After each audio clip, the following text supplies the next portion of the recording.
Hello दोस्तों, good morning. आप लोग सभी कैसे हैं? सभी अच्छे होंगे। आज 3 जुलाई है, तो आज हम दिल्ली सल्तनत का नेक्स्ट वीडियो बना रहे हैं।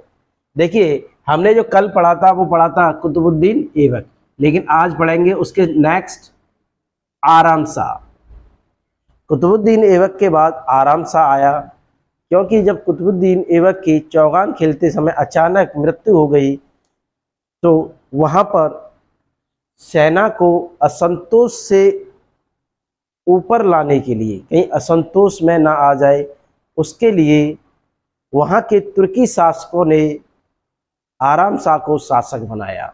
देखिए, सैनिक वर्ग के हृदय को संतोष देने और साधारण जनता को शांत रखने और उपद्रव रोकने के लिए तुर्की अमीरों ने आराम शाह को कहाँ पर बैठाया? गद्दी पर बैठाया, क्योंकि वहाँ अशांति ना हो जाए। क्या ना हो जाए? अशांति ना हो जाए, इसलिए तुर्को सरदारों ने वहाँ पर आराम शाह को गद्दी पर बैठाया। लेकिन अबुल फजल का कुछ विचार थे। उन्होंने कहा कि जो आराम शाह था वो ऐबक का कौन था? ऐबक का भ्राता था। लेकिन ऐसा कहीं नहीं है, लेकिन इनके विचार जो थे, और फिर उसके अनुसार जुवैनी ने लिखा है ऐबक का कोई पुत्र नहीं था। अब देखो, ये तो मैंने भी आपको बताया कि ऐबक का कोई पुत्र नहीं था, तो अचानक आराम शाह को तुर्की सरदारों ने बैठाया। लेकिन मिनहाज के अनुसार ऐबक की केवल 3 पुत्रियां थी।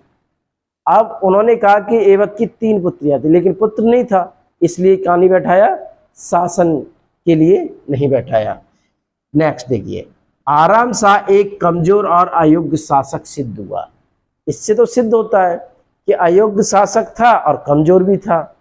अगर कमजोर और अयोग्य ना होता तो सरदार के द्वारा जो बैठाया गया तो क्या करता? आगे बढ़ता। लेकिन उसी टाइम बंगाल में अली मर्दान खान जो था, उसने के अधीन स्वतंत्र हो गया। अब बंगाल पर उसका ही राज्य हो गया, क्योंकि आराम शाह कमजोर था।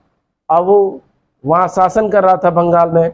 अली मर्दान खान ने अपने अधीन कर लिया, कि उसे स्वतंत्र कर लिया। स्वतंत्र मीन्स उसका ही राज्य हो गया बंगाल के ऊपर।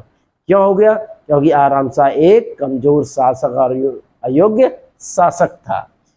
कुवाचा ने सिंध के क्षेत्र पर अधिकार कर लिया। देखो, अब अलग अलग जो सूबेदार थे वो क्या कर रहे थे? अलग अलग क्षेत्रों पे अपना अधिकार कर रहे थे, कि उन्हें पता था कि आराम शाह एक क्या है? कमजोर शासक है, अयोग्य शासक है। इल्तुतमिश उस समय कहाँ का सूबेदार था? बदायूं का सूबेदार था। जो इल्तुतमिश था उस टाइम बदायूं का सूबेदार था। लेकिन इल्तुतमिश को अली इस्माइल ने कहा कि आप यहाँ आइए, निमंत्रण दिया, आप यहाँ आइए और दिल्ली पर शासन कीजिए। लेकिन इल्तुतमिश को सुल्तान का पद स्वीकार करने के लिए आमंत्रित किया गया। जड़ दिल्ली के निकट एक जगह है, वहाँ पर इल्तुतमिश और आराम शाह दोनों के बीच के मध्य युद्ध हुआ, और इसमें आराम शाह मारा गया और इल्तुतमिश विजयी हुआ। देखिए, आराम शाह ने केवल कितने माह शासन किया? 8 महीने शासन कर पाया। कितने महीने शासन करवाया? 8 महीने। तो इसका कितना रहा? 1210 ईस्वी ही में ही इसकी मृत्यु हो गई। उसमें मृत्यु। उसके बाद इल्तुतमिश आया। जो इल्तुतमिश था बेटा, जो इल्तुतमिश था उसका जो शासन काल था वो बेटा 1211 से 1236 ईस्वी तक रहा। कहाँ तक रहा? 1211 से 1236 ईस्वी तक। यही वो इल्तुतमिश है जिसने कुतुब मीनार को पूर्ण करवाया था। Thank you. नेक्स्ट क्लास हम नेक्स्ट पढ़ेंगे। अब हम इल्तुतमिश के बारे में पढ़ेंगे।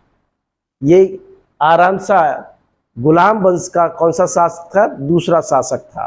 मैंने बताया था 11 शासक हुए, पहला कुतुबुद्दीन ऐबक हुआ और दूसरा कौन हुआ, आराम शाह हुआ। अब तीसरा कौन होगा बेटा, इल्तुतमिश होगा। तो हम इसके लिए नेक्स्ट वीडियो बनाएंगे, आप जरूर देखिए, हमारे चैनल को सब्सक्राइब करें। Thank you very much.